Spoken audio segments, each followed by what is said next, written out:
Welcome to the Canes Corner podcast. I'm Adam Gold. How is everybody? Is everybody okay? I just want to make sure everybody's all right. All right, I'm okay. I'm in a good mood. It's a beautiful day. We're sitting here on studio back porch in historic, actually, I don't know if it's historic, Oxford, North Carolina, enjoying the evening. I would sip an adult beverage if I had one handy, but it's all right. We're brought to you by the Aluminum Company of North Carolina. If it's for the exterior of your home, you can find it at the Aluminum Company of North Carolina on Hamlin Road in Durham. No place like it. Sammy Hanna and his crew do a great job. You've heard me say this before. If it's for the exterior, siding, roofing, windows, I know windows go inside and never mind. Aluminumcompany.com. All right, let's get right to it. Don't know how long we're going to be here. It's probably not. I mean, how much is there really to say about what we saw today? Better team won. Right? We can agree. Better team won. New Jersey was the better team today. And, I mean, it was entertaining. Sometimes, if it's not going to go your way, it can at least be fun. I thought today was fun. Hate to lose. Hate the loss. Hate that they've given up one of the, the swings at really taking a stranglehold on this series, but they got another one coming up on Tuesday night. So you can certainly win that one. And I'm here to tell you that I feel pretty good about Tuesday night at the Prudential Center for a lot of reasons, but we'll get to them as we move on. Just a couple of things I jotted down, and I'll go through your comments and all that. And we'll decide about goaltenders, all of that. First of all, it was a gong show. But there are moments in games that it can absolutely flip. Let's go back to game 2 real quick. Early in the game, remember the Devils had back-to-back overlapping minor penalties and power plays. So there was even a 5-on-3 for about 23 seconds. The Devils had great opportunities to score and didn't.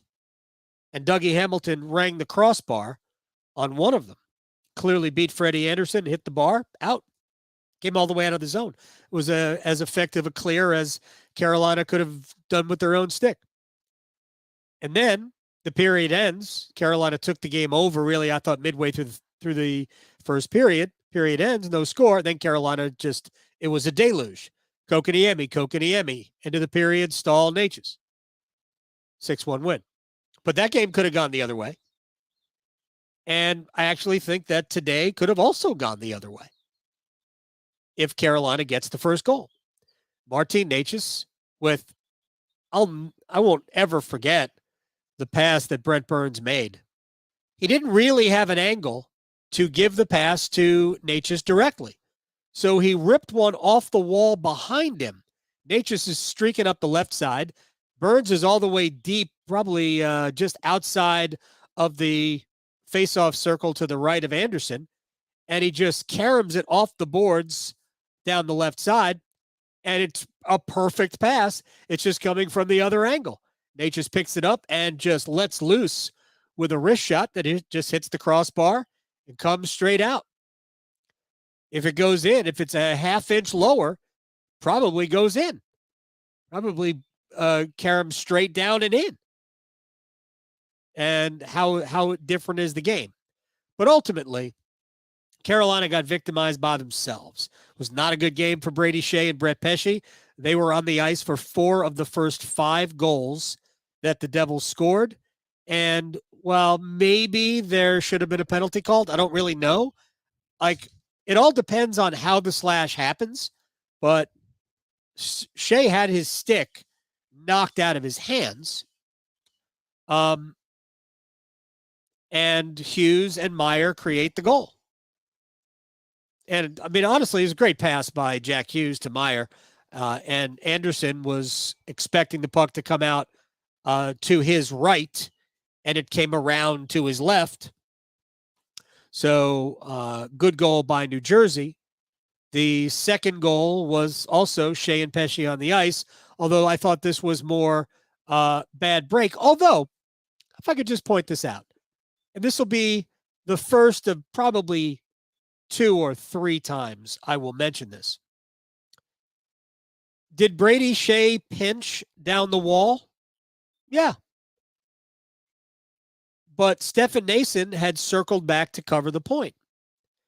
And Eddie Olczyk comes out of the break and saying, Brady Shea can't pitch down the wall if you're not covered. No, he was covered. Stefan Noesen was there. Noesen just couldn't keep the puck in. So it goes the other way, and it becomes an odd man chance. Still don't understand why Jack Hughes passed the puck, but he did. Ultimately, he got it back, and he was a little lucky because if Noesen realized the puck was on the back of his stick, Noesen could have just chopped it out of the zone. But Noesen couldn't handle it. Maybe he didn't realize it was there. And Jack Hughes shoots and scores 2-0. The only really unacceptable goal for Freddie Andersen, who was pulled after the fourth, was the shorthanded goal. I mean, did Michael McLeod show a burst of speed? Did he kind of abuse Seth Jarvis there? I think Jarvis probably should have forced McLeod to cut in. But when he allowed him, didn't allow him. I just think the McLeod kind of maybe had a subtle little deke there and then stayed on the outside and then swept it around Jarvis. If Jarvis cuts him off and forces him inside, maybe Freddie has a better chance there, or Freddie is not expecting McLeod to bring it across. It really wasn't much of a shot. Just seemed like the momentum of McLeod's skating just allowed the puck to drift underneath Freddie. I wouldn't even call it 5-hole. It just looked like it went under him. Anyway, so that made it 3-0. That was a shorthanded chance. I think about that opportunity if Carolina at 2-0 down could score a power play goal to make it 2-1. We're going into the first intermission with a completely different feel. So ultimately, that goal was there. That was the goal that Shea and Pesce were not on the ice for. And then to start the third period, 53 seconds in, can't lose those physical battles, but they did. It's 4-0. So are you coming back from 4-0? Probably not. But Sebastian Aho got the next goal. And you're thinking, wait a second here. Tons of time left. 16 minutes in the third quarter. Third period left. And then Jack Drury hits the post. And then I think Martin Necas hit the outside of the post. Still all 4-1. Carolina looks like they're playing pretty well. And had other opportunities too. There were other chances for Carolina to score. But then, 2 bad defensive plays in the same shift. It was it Shea or Pesce that, look, you're going to get turned in circles by Jack Hughes at times. But there was one. And then Kotkaniemi overplayed Damon Severson and made Severson look like Cale Makar. And Severson does a pirouette. Kotkaniemi is just completely out of the play now. And Severson skates in and ultimately beats Kochetkov for a 5-1 lead. That was probably it right there, although the Hurricanes did get the next goal. New Jersey's got a power play. Jordan Martinook draws a penalty shot with a shorthanded chance, and he converts. How many of you, admit it, how many of you at that point were thinking, no, penalty shot, no, Jordan's not going to score, and now we have to kill off another power play? Martinook is on one offensively. He had 2 points again. Third straight game for Jordan Martinook to have multiple points. He's got 6 points. He's got 6 points in the series through 3 games. Who's here? Who's here for first line Jordan Martinook now? This guy. Kidding. Anyway. So just too many things that Carolina did not up to their normal standard, and it's going to add up to a loss. So, yeah, that was one Eddie Olczyk moment for Brady Shea. Then there was another one where he was complaining that Sebastian Aho should have been called for cross-checking for the little nudge in open ice. Are you high? Come on, Eddie. Look, I know your boy Ronnie's been done dirty by the organization. Actually, I don't think he was done dirty by the organization. Ronnie never wanted to work with Tom Dundon. I'm not even blaming Ronnie Francis for that at all. Not at all. There are a lot of people that don't want to work for an owner who is so hands-on when they were used to doing it on their own. I got no problem with Francis feeling that way. I have no problem with Tom Dundon saying that, Ron, you weren't good enough for us as a general manager, and if you don't want us to be involved in the decisions, then I own the team. So you may have to go. That was never going to end well. But Eddie Olczyk has been very, very easy to read. Very easy to read. And I thought that I had no problem with Keith Jones today. I had no problem with Kenny Albert today. I don't think it was a Devils broadcast today. This is no way, shape, or form, but it was clear that. And look, I give Olczyk tons of credit for waiting until the 8-minute mark of the third period. 8 minutes left in the third before he mentioned the legendary Ronnie Francis. Eddie and Ron they're like brothers. So I understand having you guys back. But you're a national broadcast. Anyway, let's see what else we have here. We had Feisty Aho. Who doesn't love Feisty Aho? We had the Nason Halla bout, which, I mean, as fights go, wasn't terrible. It wasn't like two heavyweights duking it out. Halla's not really a fighter. I don't think Nason's a fighter either, but he is certainly a willing participant. And Nason said after the game that, well, it was just, I was frustrated. I thought it was adjudicated properly. I thought Seth Jarvis, the Halla hit on Jarvis was fair, clean, wasn't penalized. I didn't think it should be. And Nason came in and retaliated for the Halla hit with, he got 2 for roughing and they each got 5 for fighting. I got no problem with it. I had zero issues with the way that was adjudicated. But everything after that was kind of a gong show.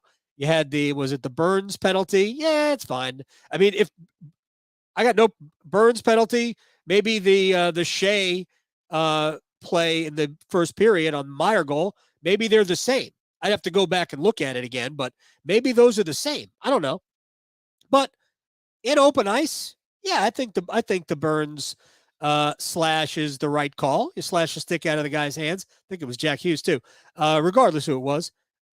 I mean, I have no problem with that call. So Carolina's got to kill off a 5-on-3. They were great sticks. Brett Pesce actually made his best play of the game to basically waste the rest of the 5-on-3. But then the call on Jacob Slavin, are you joking? The puck is there. Both players are going for it. So Slavin bumps him out of the way as they're both going for the puck. How on this earth is that interference? It's not even a penalty, especially at that time of the game. It's a 7-2 game. Was it 7? No, it was 7-4 because Carolina had gotten back into the game. Because Carolina had scored 2 shorthanded goals, 3 for the game. It's just silly, an absolute silly game. Whatever. The officiating wasn't good, or at least in the third period, it wasn't good. But Carolina wasn't winning the game anyway, so no bad. I'm going to tell you the only thing that disappointed me today, other than the loss. You don't want to lose. You don't want to look like crap. The only thing that disappointed me today, I was disappointed in Pyotr Kochetkov. Now, I know he hasn't played in a while, but, you know, getting beat low twice, the way he got beat. I think the Miles Wood goal is bad. But whatever. That was they could have used good Pyotr, not to get back in the game, but they could have used, it would have been nice to see good Pyotr Kochetkov today, but we didn't see that. But by the way, because the Hurricanes scored 4 times, Pyotr Kochetkov is your losing goaltender. So Freddie's still unscathed in the playoffs, if that matters. I'm not sure it matters. All right, 2 things And maybe we'll just answer these in the questions. So let's get right to questions, shall we? Let's see where we are. Oh, a lot of questions from you people. You people have a lot of questions. Mike, I think question 1 is who starts in goal for game 4. Not a terrible performance from either 31 or 52. But for me, it's Ronta all the way. I assume he says all the way. They say all the way. I assume it's Ronta all the way. If he's healthy. I didn't think it was a good performance from Kochetkov. So out of the picture for me. And I'm going to admit being wrong here. At the beginning of the playoffs, my goalie rankings were maybe not at the beginning of the playoffs, but like the last month and a half of the season, I still thought that Carolina, as far as they could go, it would be 52 who would take them because I think he has the highest end. But no, that Pyotr Kochetkov is the Pyotr Kochetkov that really had a hard time stringing 2 good games together in the last 6 weeks of the season. So no 52 for me. He can back up, but that's fine. But no 52 for me. Honestly, Freddie's. If it's me, if Rod calls me and says who you start in game 4, I'm starting Freddie Anderson. Freddie wasn't the problem today. Freddie was fine today. The third goal, the shorthanded goal, yeah, you can't allow that. But I got no problem with the others. That ain't out Freddie. So, and Freddie was amazing for the most part in the other 3 games. You go Freddie, and if it doesn't work out, you can always go back to Antti Ranta in game 5 on home ice. I got 0 issues with Freddie though, so I go Freddie. That's my call. Never seen Pesce and Shea play so badly before. Were they on the ice for every goal? No, just 4 of them.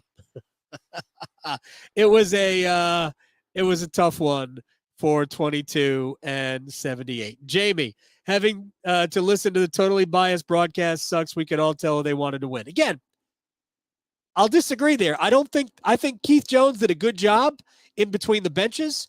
I think Kenny Albert is as milquetoast as you're going to get.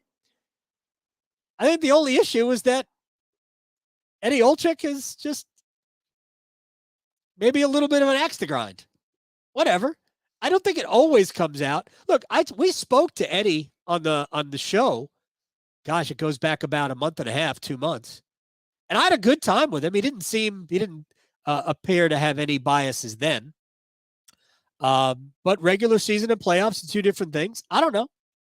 I thought that Eddie was believing his lying eyes more than he was believing what was in front of him on video. Keith Jones was a good balance for that today. Nature's needs a lot of off-season work. His forecheck is abysmal, and he gets taken out of the game by 1 mistake. I didn't think Marty was great today. I didn't think Marty was terrible today, though. Necas was pretty close to being an impactful player. I think this speaks to the fact that I do believe at some level, Necas is dealing with something. And because Martin could have delivered a couple of hits, and I'm going to go back to game 2. And this happened right before the Fost hit on Graves. Graves did not play today, and I don't think he's going to play again in the series, not because of injury, but because he might come in for Brendan Smith. The Fost hit on Graves and the Kokoniemi hit on Nico Hischier, because they happened about a minute apart. Necas had an opportunity. He and Palat were both going for the puck. Necas Palat was ready to hit him. Necas shied away from the hit. But what Martin should have done was simply skate him with speed and deliver the hit to Palat. Because it looked like Palat was going to get there first. So deliver the hit. But he shied away from the contact and he lost. Carolina didn't regain possession of the puck there. They eventually did and turned the tables on New Jersey at the other end. But at that point, if you're Marty, you have to be a more physical player in the playoffs. Again, I don't think Marty was that bad. And Carolina was not good, but I think Carolina was mostly not good in their own end. I thought, but Nate just missed an opportunity yesterday, and I think there were a couple of chances today and Martin did not take advantage of them. Let's see. Mike, today's game wasn't as bad as it looks. 3 missed opportunities. Make any one of those crossbar shots. It's a different game. We knew we'd lose at least one. Yeah, if you weren't never sweeping the Devils. They didn't have, I don't know how many points did Carolina have? 113. Devils had 112. So they were the third best record in the league. You weren't sweeping this team. There's this much in between these two teams. Hey, Jeffrey points out, look at it this way. We can win the series on home ice. Yeah, home now, not Yao. Although shouts to Deborah Yao. Yeah, they can. They can win this series in 5 games. That is still on the table. The Devils can't win it in 5 games. The Devils will need at least 6. But I said this before. I said this after game 2. These two teams, this is not going to be a short series. Frankly, I mean, I'm not saying I'll be surprised if Carolina wins it in 5, because I think Carolina can win game 4. I feel pretty good about game 4, and I'll tell you why in a second. But, I mean, I also wouldn't be surprised if New Jersey won game 5, just like the Islanders did down here. I mean, the Devils are good. They were, I think, the second best road team in the league, so they can win anywhere. Remember, they won games 3 and 4 in New York after losing on home ice in games 1 and 2. Can someone tell me why there was not a timeout called when the boys came out basically asleep? I can't. This ain't basketball. I mean, I'm sorry. I don't play the timeout game. I don't see it. So I apologize if it feels like I was just dismissive, but I guess I was dismissive. Let's see. How many goals would the Devils have gotten if David Ayres had to play the third period? Oh, that's great. All right, Josh, I gotta disagree with your previous opinion that if we made a deep run, Kochetkov will have something to do with it. If we make a deep run, he ain't seeing the ice again. I just said that. I didn't even see your opinion. I agree. And I admitted to being wrong. I don't know what else to tell you, but I know you didn't type that after I already said it, because you would have said, "See, I'm glad you came onto my size." Let's see. As Jack said, if Nature's got the first goal, how different is the final result? I think substantially different. All right. Dustin and Cassidy, I don't know which one. Freddie and PK both allowed 4 goals. Correct. But Kochetkov becomes the goaltender of record because Anderson allowed 4, but the Hurricanes scored 4. So that's why he becomes the goaltender of record, I'm assuming. Personally, it should be the goalie who is in the game when the team doesn't have the lead, sort of like baseball, right? But that's not the way it works. All right. Let's tell you one thing that I would do. One thing that I would do with the lineup, and the other thing why I'm more optimistic about a game 4 than maybe you should be. First thing I would do, I do think that Carolina needs a little bit more speed on the ice. So I think a Mackenzie McEachern sighting would be fine. And as much as I love Derek Stepan, I would bring him out of the lineup. I know Rod wants a right-handed faceoff guy, but just going to have to live with all lefties on the dot. But I think Stastny's goal-scoring touch is necessary because I think he can help you maybe with a power play goal. But I think the skating of McEachern might be necessary against this team.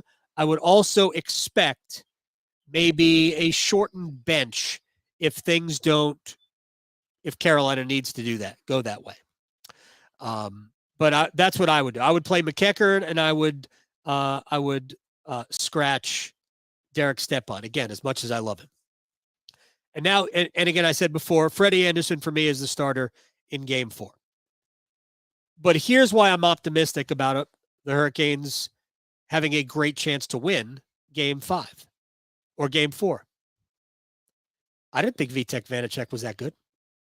I thought Carolina could have scored a bunch. Really? I think they could have scored a bunch. So, look, we've had a lot of goals. 5, 6, and 8 were the 3 winning totals.